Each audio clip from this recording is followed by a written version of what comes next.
Hello, guys, and welcome to another edition of the Daily Eye Show. And I'm Salim Asgarally with the wonderful Veenaa Bakshi. How are you, Veenaa, today? Good.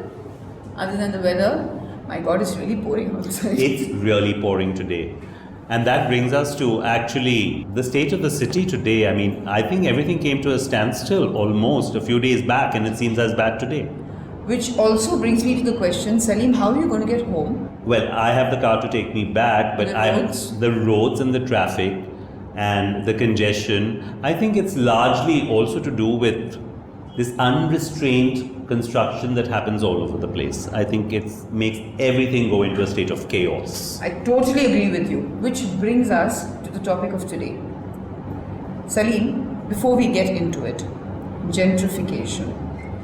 Do you want to briefly tell the audience what is gentrification? Well, gentrification, when you really look at the word, seems a bit long, but it comes from the word gentry, which means the rich and the privileged. So it's gentrification, which is about making way for the rich, making way for the posh, making way for luxury.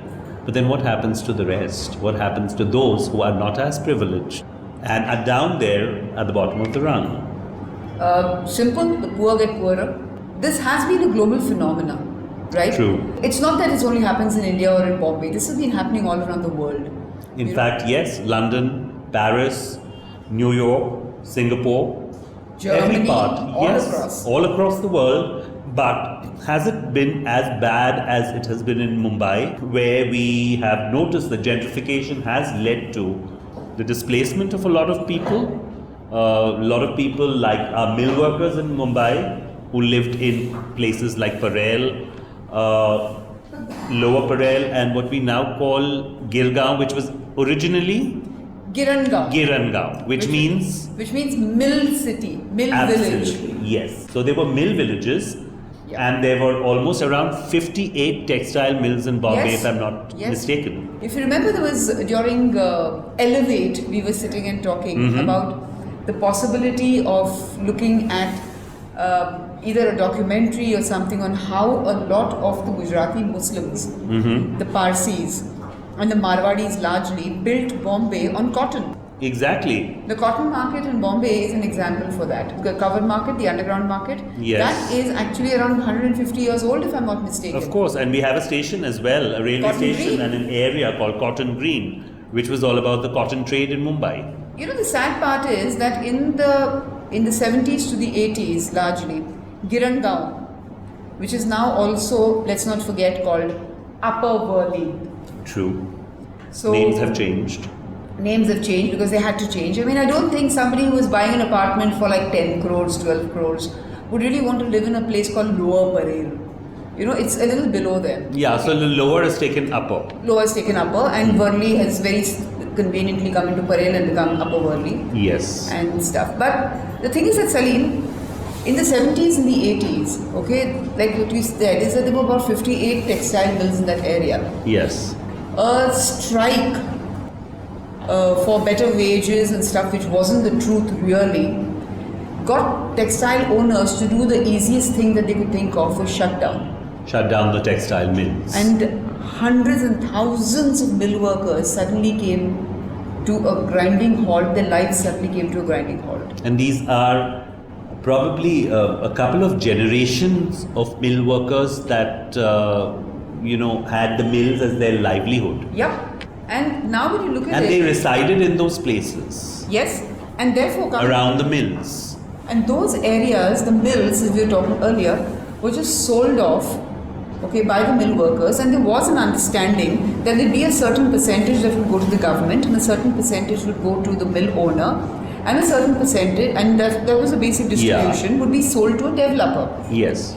And so therefore, people were told is that, yes, we'll have these office buildings, we'll have high rises, but we will also have buildings so that people who live essentially in that area do not have to move out of there. But that did not happen, right, Salim? No, it did not happen. Also, that brings me back, having lived in Mumbai almost all my life, to the original construct of the city.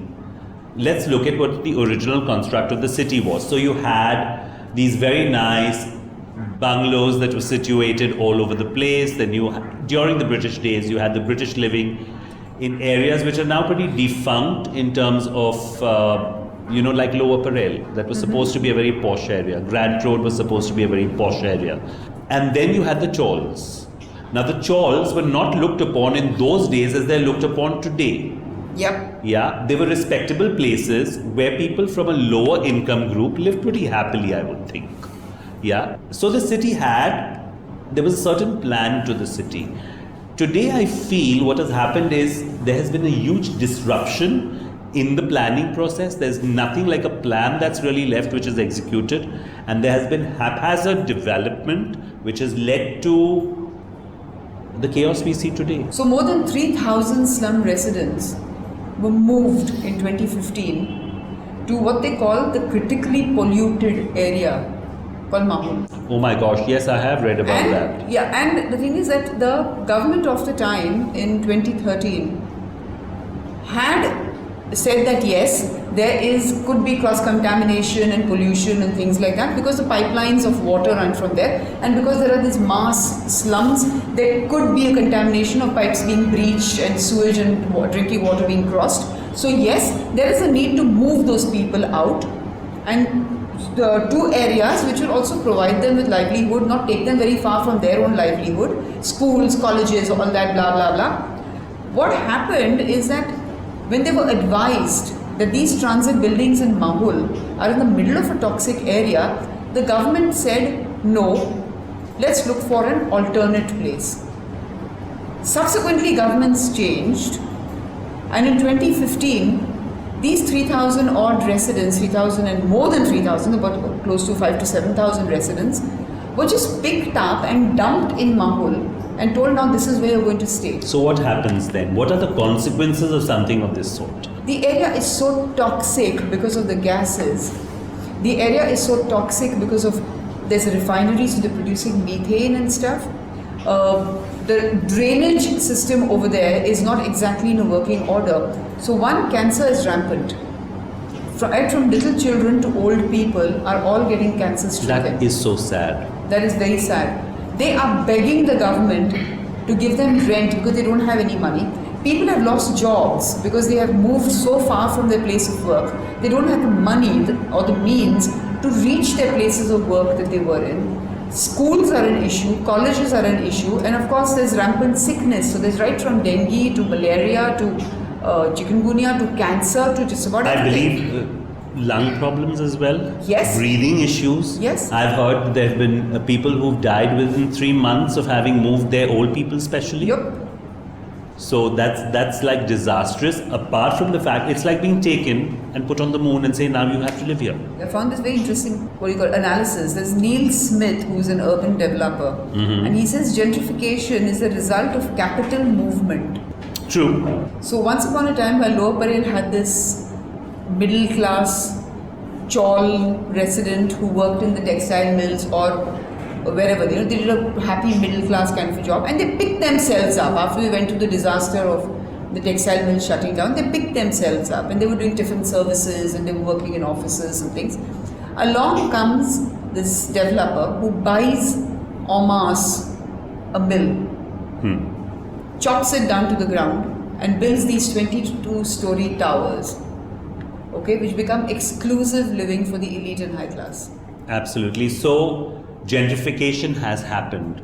Yeah, the rich have probably moved in. Yes. And destroyed an entire subculture that existed around that place, from the local chaiwala to the local vada pav seller.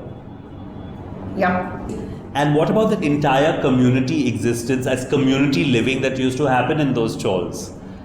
So an entire way of living has been destroyed without really giving a thought to the consequences. Suddenly it became that Ganpati processions could not pass by this fancy 22-story tower building because it was disturbing to them. Let's take it exactly as to what happens. You have the mill, which was an old mill. This is the mill. It's now defunct. The mill is gone. The mill is gone. Okay. Right? And now, so you have a mill owner. Yes. You have the state, Yes. which probably also wants a share of the pie. Obviously. Yeah. And you have the real estate lobby, which wants to make supernatural profits on that piece of land, which is prime, right? Obviously.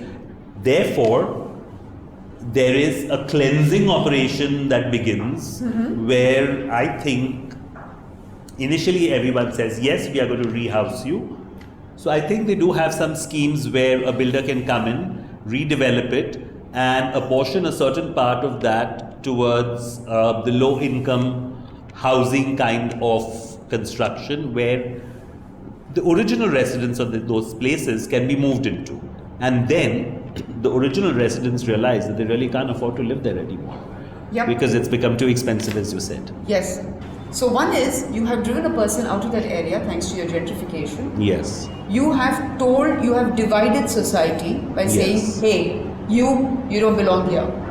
You belong there. Correct. Another thing, Salim, let me bring this up, is one of the things that these gentrification, like for instance, let's take the case of Prabhadevi. Okay, where the closure of mills happened around between 1970 to 1980. Most of the mills in Prabhadevi were gone. The standard mill, okay, was totally demolished between 2004 and 2005. And you know what came up in its place? Phoenix. Correct. Okay, And standard Kamla Phoenix Mills the adjoining. Kamla Mills adjoining. So Kamla Mills became an office. The standard mills became India Bulls. Yes. Apart from offices, I Phoenix think Mills became a mall.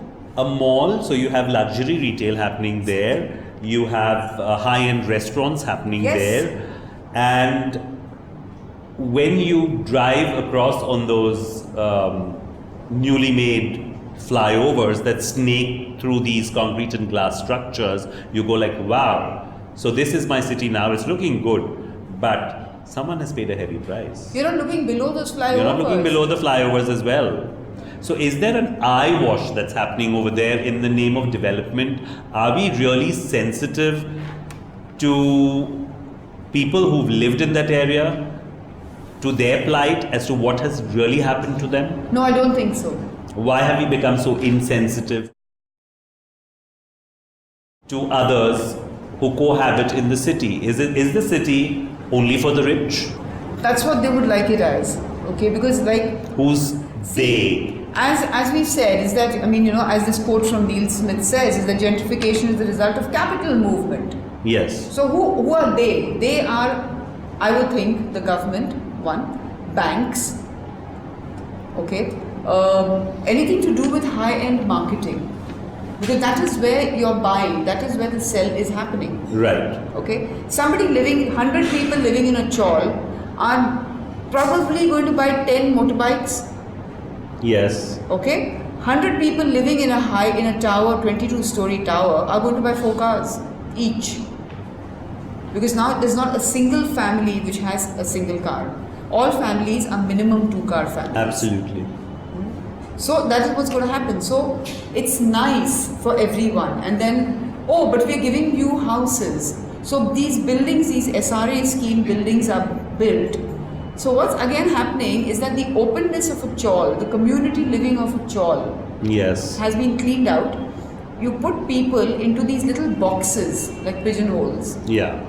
Okay, where once again we come back to the same thing that happened in Mahul: sickness, because you're living in these clusters. Correct. Sickness, poverty, because there is no, I mean, once again you're in an area which might be unfamiliar to you. You're going to far distances to work. Right. So everything in your budget is going for a toss. So as I'm speaking to you, I don't think I'm in favor of gentrification.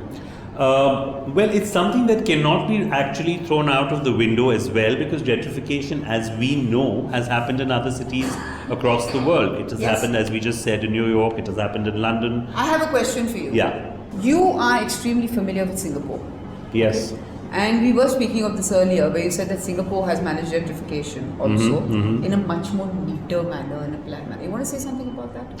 So what happened in Singapore is, fortunately, they had a prime minister called Lee Kuan Yew who was very forward-thinking and was a planner himself in his head. So when he started this entire thing about changing Singapore into a modern, very now kind of a place, he made sure that there was a central plan, that everything was planned around a scheme of things which worked for all.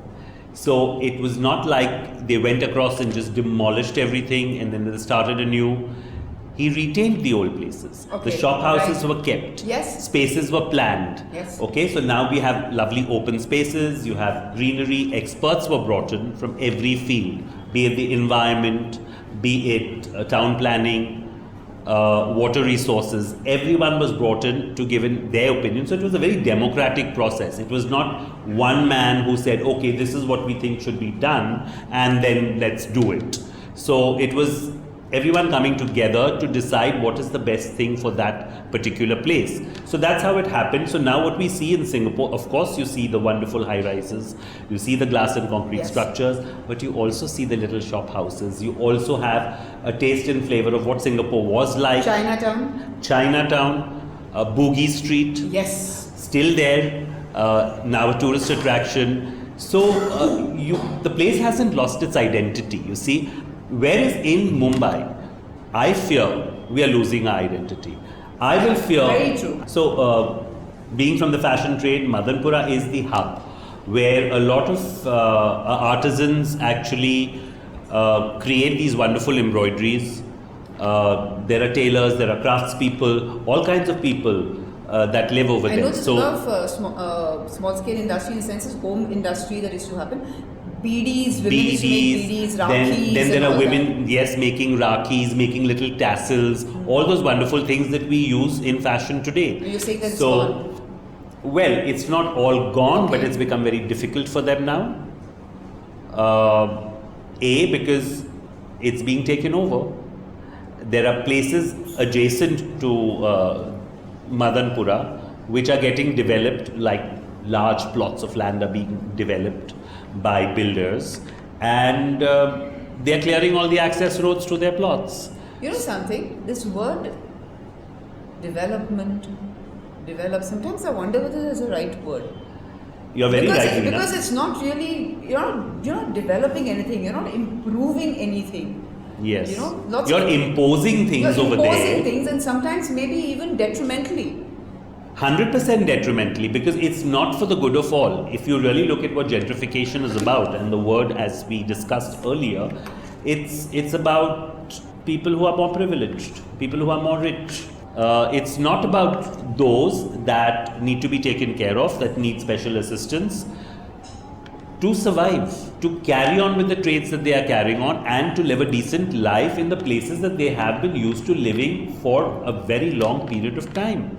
So it's high time that we look at the issue with a greater deal of sensitivity, Absolutely, Veenaa. I agree. Yeah, because we are all human beings, we need to understand each other's plight and address this whole issue of what we call development in a better light. What do you think? Like for instance, this whole thing of development, one of the things which I have read about is something called recreational gentrification. All right. Okay, and apparently it happens all over India. Now, what is recreational gentrification? Mm-hmm. Is you take a maidan, Yeah. for instance, or something which they call a public garden. Okay, so you take that and you make part of it into a gym, and a part of it is a joggers park, and one part of it is a kiddies park, another part is a nana nani park. Now, what was that area initially? That was once upon a time a maidan where the children of the surrounding areas came to play the game of their choice. Correct. So it was either 5 football games going on or 10 cricket games going on. It was a free for all. People walked, dogs were trained, ran, children played, the older people sat on the side and talked. Now, one thing which happens in a lot of these places, Salim, is that typically the children who are playing over there, people who are visiting those parks, typically happen to come from a low income group.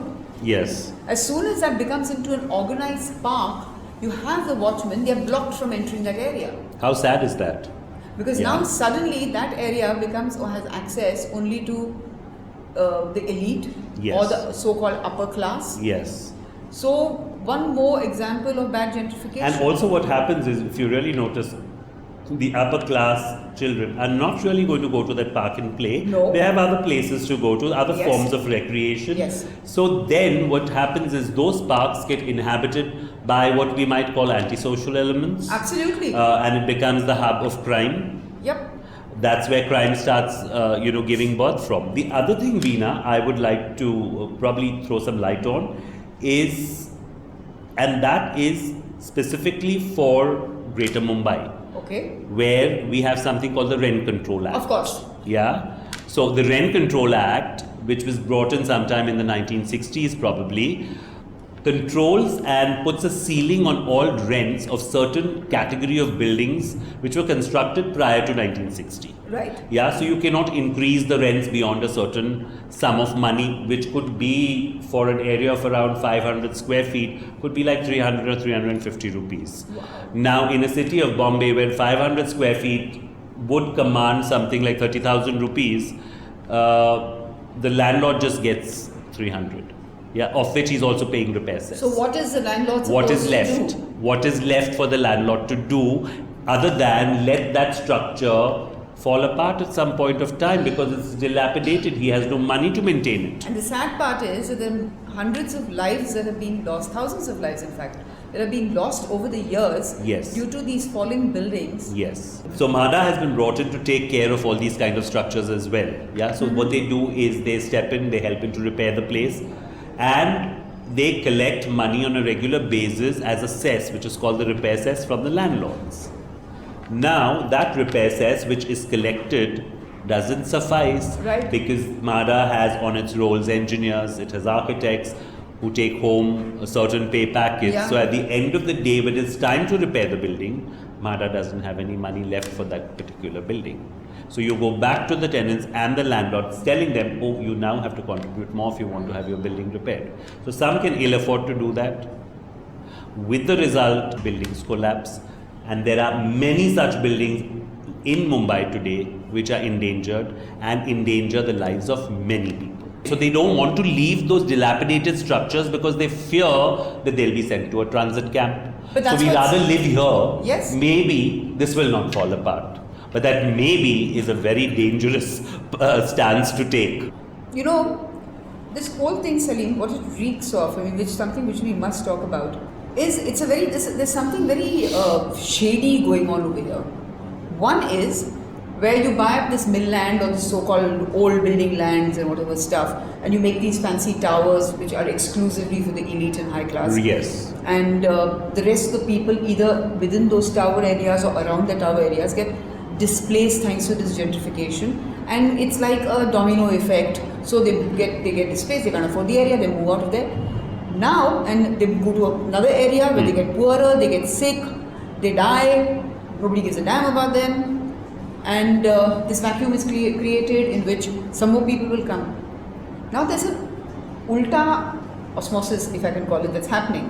All right. So there are farmers right now who are in agrarian crisis, have got nothing left to look forward to. They don't have anything. They're poor, they're poverty stricken, they have no lands, they've got no rain, they've got no crops, nothing. Who are either coming on their own to Bombay or are being brought as labor to these many so-called infrastructure projects in Bombay. Yes. So on the one hand, you're taking people out of here and putting richer people over there and taking these guys out and throwing them out of the city, and then you're taking people from villages and bringing them back into the city. Yeah, so adding to the chaos at all points of time. So you Exactly, have so this is contributing to people chaos. who then are homeless also. They don't even have a shanty to live in. So you No. see them sleeping on the roads. Yes. Yes, with little mosquito nets covering themselves to save them Yes. from the onslaught of mosquitoes and such.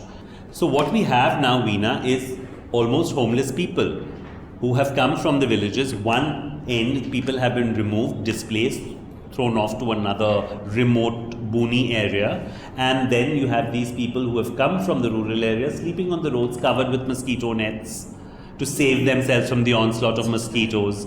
It's so very sad. So this is what we are right now seeing and witnessing as our city. I mean, is this how we would like to shape it?